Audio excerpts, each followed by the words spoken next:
Hey guys, Stranger here. Now, Black Ops 1 and Black Ops 2 are officially coming to PlayStation 4 and PlayStation 5 in 2026. This is one of the biggest, if not the biggest pieces of COD news that we've had in literal years, and it feels like something that the community has been asking and waiting for forever. This isn't just speculation anymore. This has officially been confirmed that these two games are coming back in some form to PlayStation consoles and possibly even Xbox and PC. Now, BO1 and BO2 weren't just good CODs. They were and still are the best Call of Duty of all time. This is where Call of Duty has peaked, and I'm going to include the maps, the lobbies, multiplayer, zombies, everything was absolutely perfect. And so seeing these come back after years of people asking is actually unreal. So now let's get into what's actually going on. So Treyarch did post a tweet and it said, "It's official. The original Black Ops 1 and Black Ops 2 are being ported to PlayStation courtesy of our partners at Iron Galaxy." Now, this tweet amassed around 30.3 million views, which is quite insane.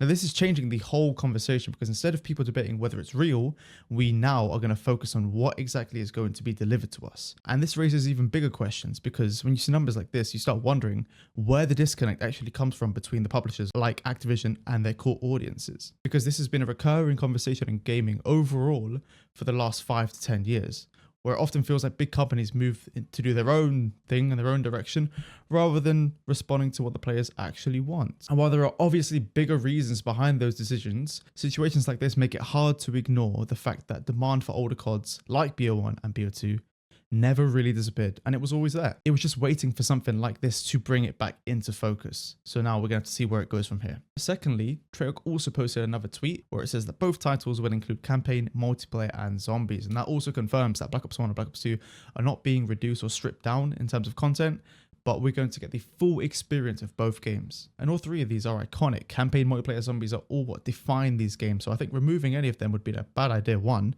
but it would also completely change the identity of the release. However, while this confirms the content structure, it does not confirm how these modes will actually function on the modern hardware, which is where the next set of information becomes relevant. But one thing we do know is about servers. So Charlie Intel did post a tweet where he said that Black Ops and Black Ops 2 are being released on PlayStation, which will use import servers as Treyarch mentioned. So it will be on their own servers, not the PS3 legacy servers. And then he did mention there is no crossplay, there are no performance upgrades, and there are no new features at this time. So this is important because it confirms at least we're moving away from the PS3 infrastructure, which is nice, and we'll be using updated server systems, which in theory should improve the stability, one, and two, the modern connectivity compared to the legacy setups will help us with the whole hacker situation. Another thing that stands out is there is no crossplay, there is no performance upgrades, and there are no features mentioned at this stage, which I honestly love. I think the whole essence of the game should remain as it is, and if you're adding any modern technologies or anything like that, I feel like you're going to ruin the whole feel of the game. And that's kind of the whole point, right? Is to feel something like we did in that day and age. But as far as we're concerned, we're getting stable servers for the best game of all time. What else could you want?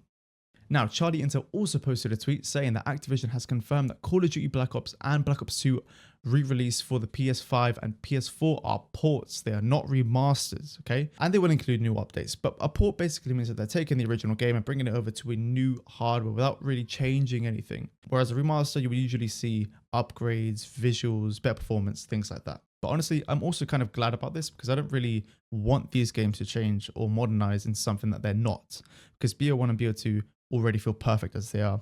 And for me, the whole point is that we're just able to play these games again the way they were originally made. So now we have some information on pricing. So Charlie Intel posted another tweet saying that BO1 and BO2 on PC and Xbox, not PlayStation, got some updates in their store. So they were saying that the base game was $40 each. Individual DLCs are now $10 instead of $15, which they were. The season pass is $30, which they were $50.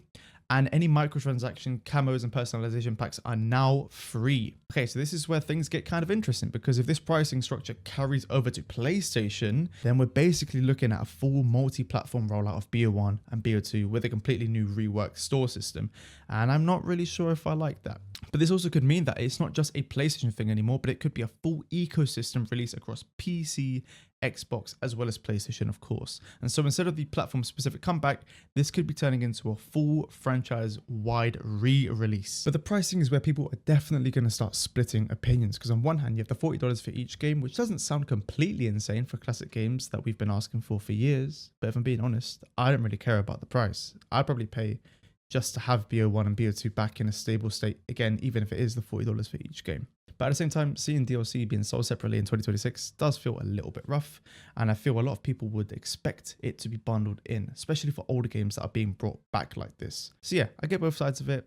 Some people will be happy to pay whatever it is, like myself, while others are going to look at that and think, is it really worth what is being offered?